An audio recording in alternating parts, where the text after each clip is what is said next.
Welcome everyone to the weekly brew at Redefining Success with Emma and Iona. Welcome, Iona. Welcome, Emma. So, this is a space where we are sharing our journey of unlocking our creativity and growing a soul led business. So, Emma, let's start with what's brewing. What's brewing for you this week? So, what's brewing for me this week is about money and wealth abundance, specifically in terms of money. Um, I've been reading a lot about it, and it got me thinking. If we are in, for me is we are for me, which is that we're in an eternal, infinite, abundant, ever expanding universe. So for me, that's almost like a given because I don't think we know anything else. And so therefore, everything in it is by nature that way, that abundant, that expansion, that infiniteness, the eternalness. And so therefore, so is money and finance and whatever shape or form that comes in, whether it's digital or like cash or however. So in that case, then it follows that literally money should be as available as rain or as available as sunshine or as available as everything. It should be literally raining down on us in abundance. We should all be abundant financially.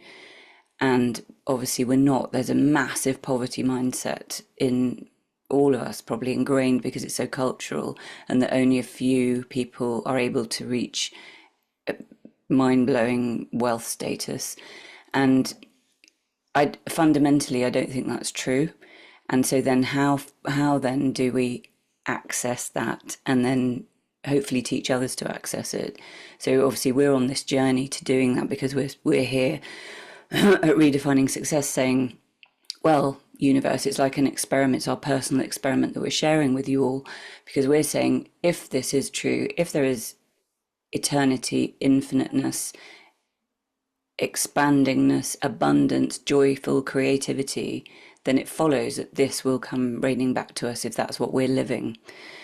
And so, yeah, so I am with that specifically with money and opening those doors to that. Yeah, that's what's with me very kind of joyfully and I would say thoughtfully at the moment. I love that, Emma. And what came to me as you were talking, I literally got goosebumps. I feel that's why we're here. That's what we're here to unlock.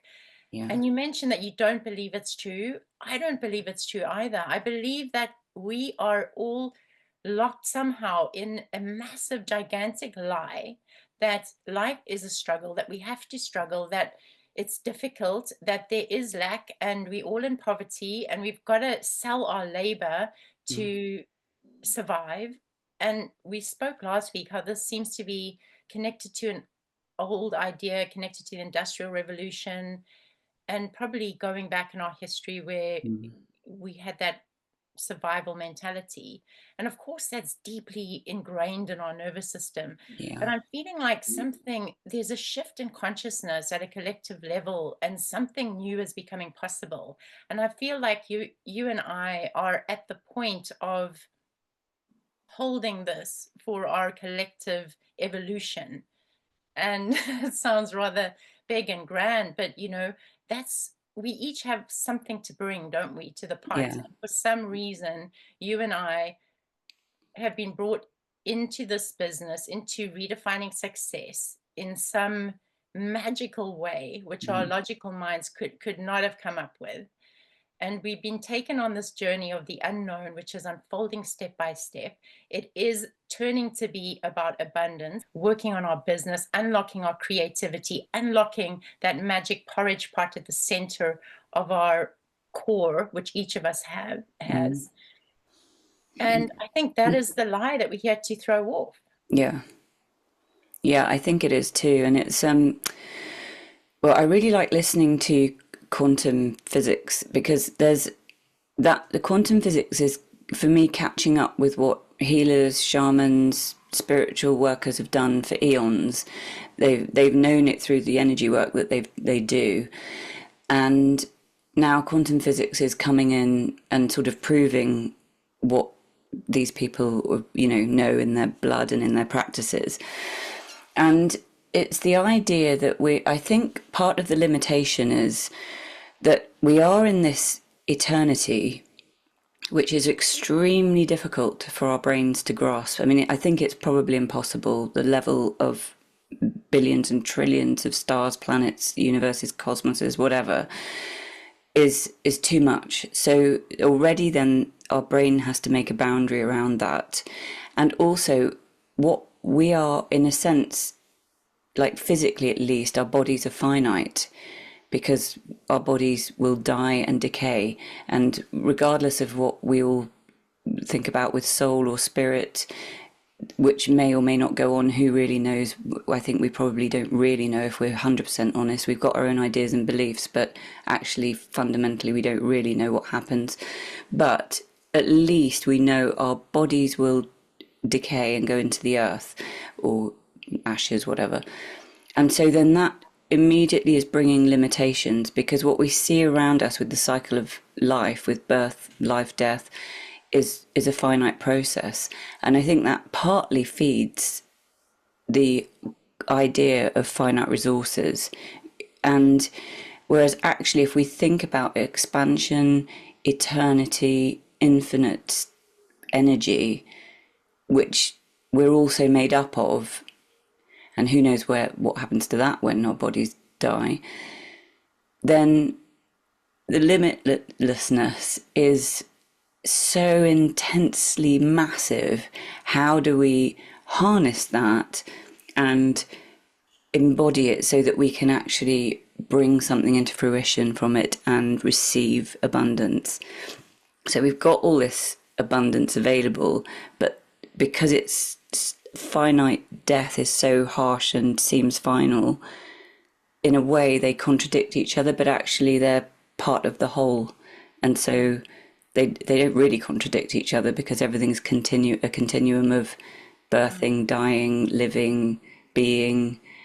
And so it's harnessing that energy to create and become abundant with, which I think that's where we're at, and that's what we're doing. But like you said, it's the beginning of that understanding. It's the beginning of that consciousness, because at the moment, most cultures are still in the finite resources Mm, awareness. absolutely. Yeah, and working with death and rebirth at a transformational level, anyone who's worked with this will know that death is a portal into life. Yeah, It's the closing of the old chapter and the beginning of a new chapter. yeah, So life always links with death. It follows death. It's always a new beginning. And it's an expansion of our consciousness to embrace that concept of many deaths and rebirths, and that life is a cycle, and each cycle expands us into a bigger iteration or a new experience, um, where we're constantly growing and evolving. And it is this infinite universe, like Russian dolls within each other. It just keeps growing and growing and growing. And there's this infinite abundance. But how does our mind grasp that? And I know that for us, a key thing that we've been told on this journey is to embrace the unknown, to be okay with the unknown. yeah, And each step of the way, it gets revealed. Another key thing is to follow our joy. So to be in the unknown, to follow our joy, is part of embracing that infinite nature of the universe, to accept our minds are not going to know. The mind cannot know this. It's beyond the mind. We're stepping into quantum. We're stepping into the mystery, yeah, which is so much bigger than our limited mind, because you have to be in space. You need space to create. An artist cannot create when the page is full. The page needs to be empty. So we need that unknown. We need that void. We need that space, because from there, that's when the spark of creativity can come in, which is something new, something fresh, Yeah. something that our mind doesn't come up with, but it's alchemy that happens when you're sitting in that unknown. The Yeah. pregnancy can take place. So Yeah. yeah, being in the unknown, following that thread of joy, because that's where inspiration comes through. That's the inner child that's pulled out by, oh, look at that bird, look at Yeah. that Yeah. splash of color. I want to go and make this with it. And Yeah. following the child into the creative realm so it can begin to draw on that canvas, and it doesn't know what it's drawing, but something starts to emerge as it follows its thread and follows its joy.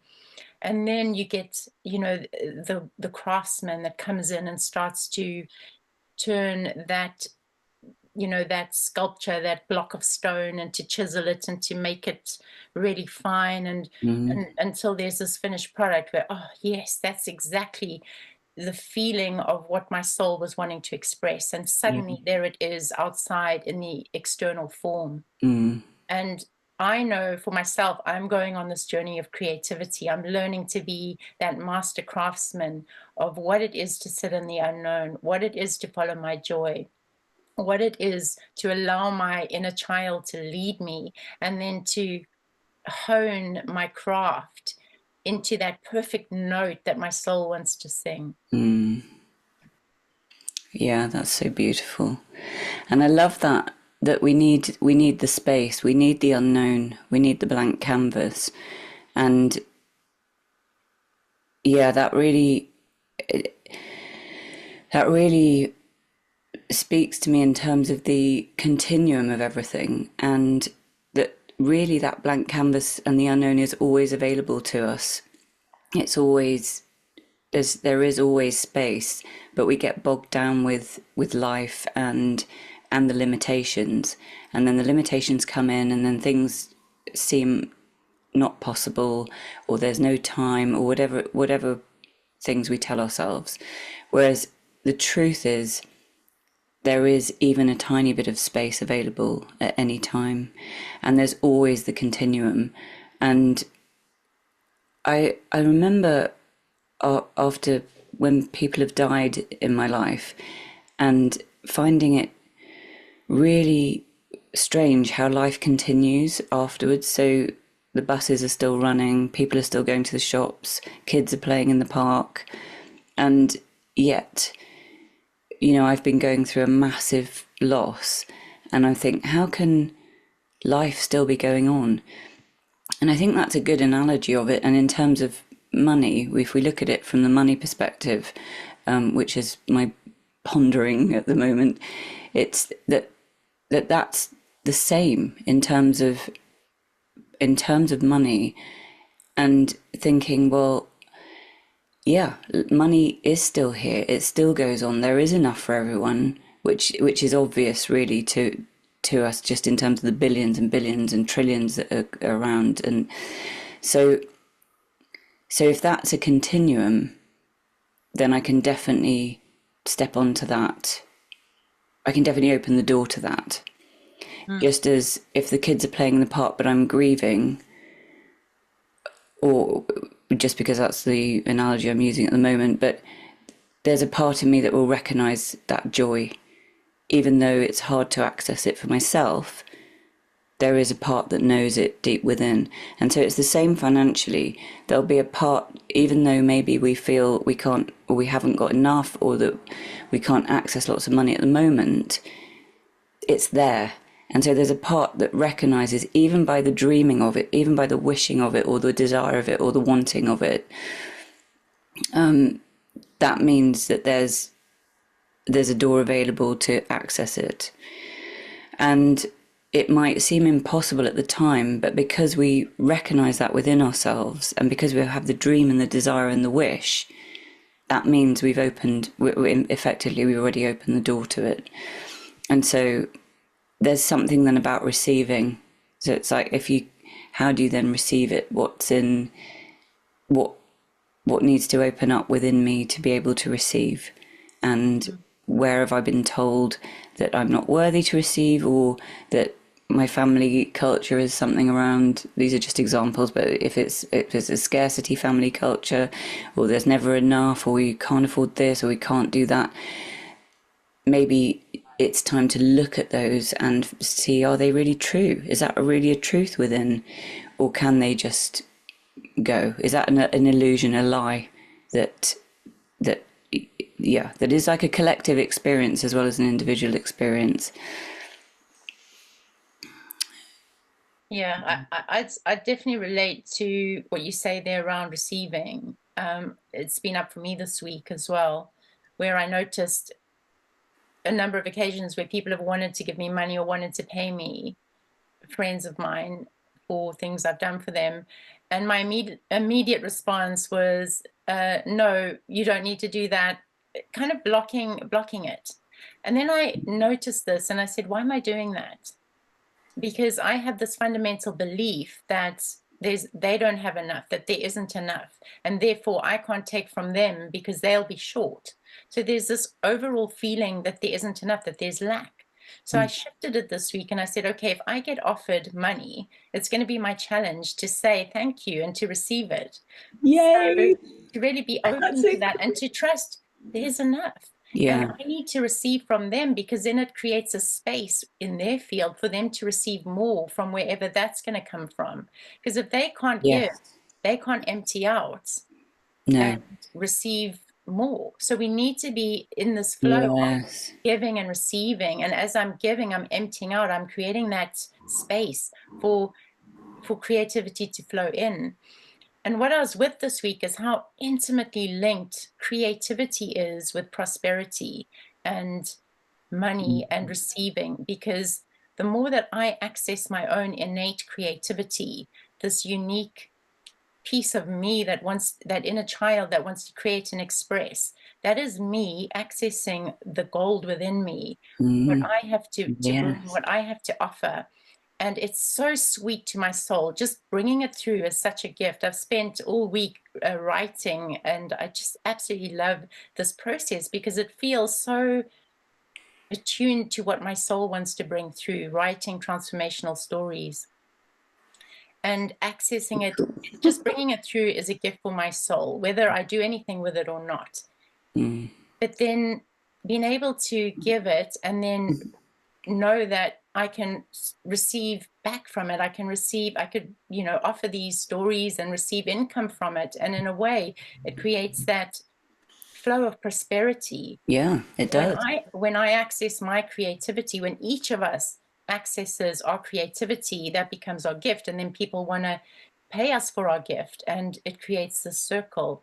So it seems like that creativity, that money piece, that abundance piece are intimately linked and locked up with each other. Definitely. And it's not about taking from the economy, it's No, about no. giving That into the giving. economy and creating more in the economy so that Yes, more can flow back. that's right. Yeah, it is.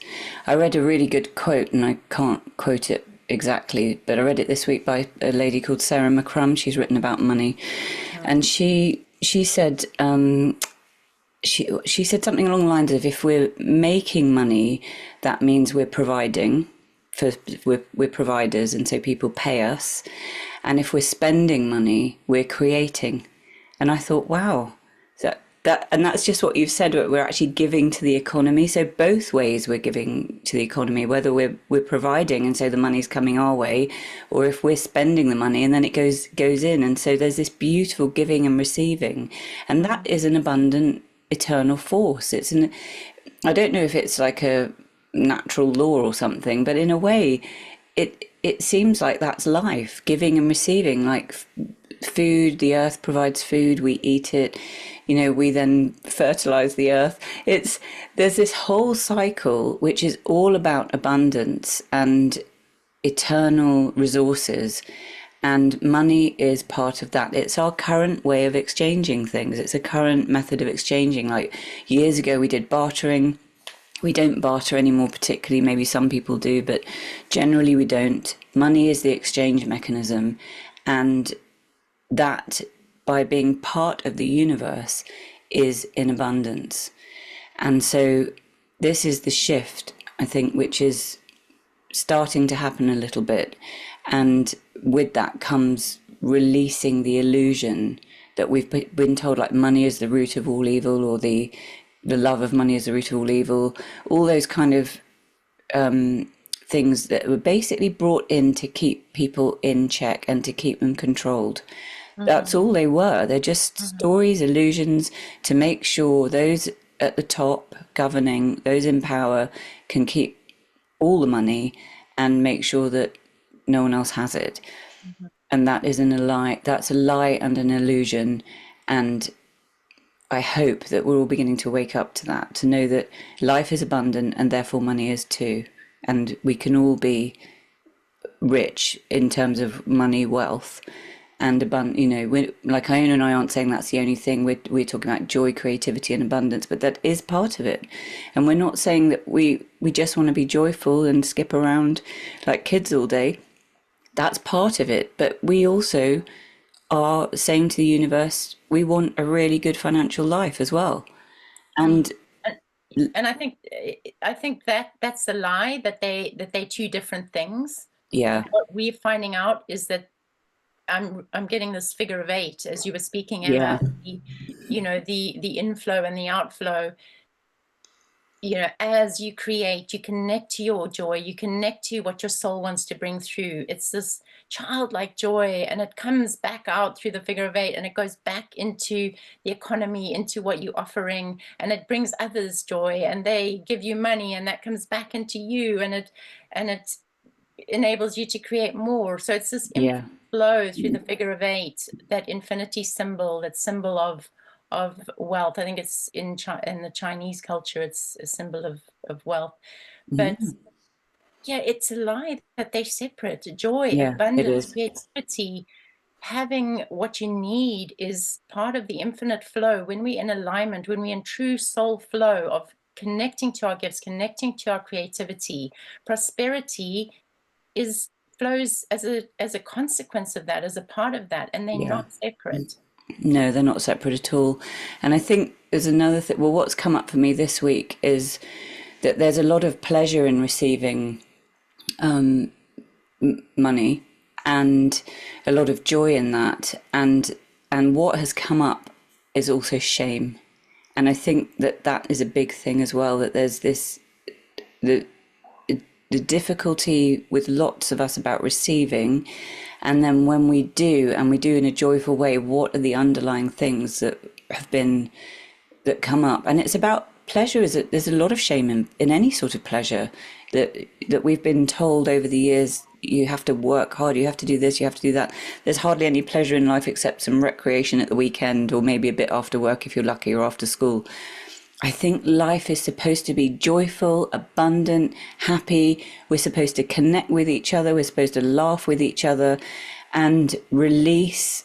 Let's release all this deep angst and shame and anxiety around all that, because the truth is we are here to be abundant, like everything in the universe. The universe doesn't ponder on itself and say, oh gosh, why can't I expand as a star? Or why is my planet, rotating around this sun? There's no pondering on that. The animal that goes in, like the bird that comes down and picks up the stoat or whatever, it doesn't think, why am I eating a stoat today? So we don't need to do that either. We can let go and be and let this joyfulness and this receiving come in its Mm. beautiful, bountiful fruitfulness. And then we can give. And the more we give, the more joy that brings us. And like Iona was just saying, it's this infinite symbol, this infinity symbol that is never ending and continually abundant. That's so beautiful. So on that note, we are going to end this today. Oh, But please join us, like and subscribe, and yes. come with us on this journey. It's so exciting that this is where we're at in our collective journey as a species. We are opening into the possibility of us all connecting to our deepest creativity, our gifts for the world, our expression. We opening up the paint box, and we all Yeah. get to paint. And all our paintbrushes are magic, and those magic paintbrushes can literally paint abundance for this whole world. I deeply Oh, believe God. I that. love that. I love that. Yeah, we That's know this so at our beautiful. core. So sign up, Yeah. Subscribe, like our posts. It really just encourages us to go on, to Mm. carry on expanding what we're doing. And we really appreciate you watching. So thank you so much Yeah. for Thank you so Sacred much. Abundance. So, on that note, here's to redefining success, and we'll see you next time See with you so next time. much So love. much love.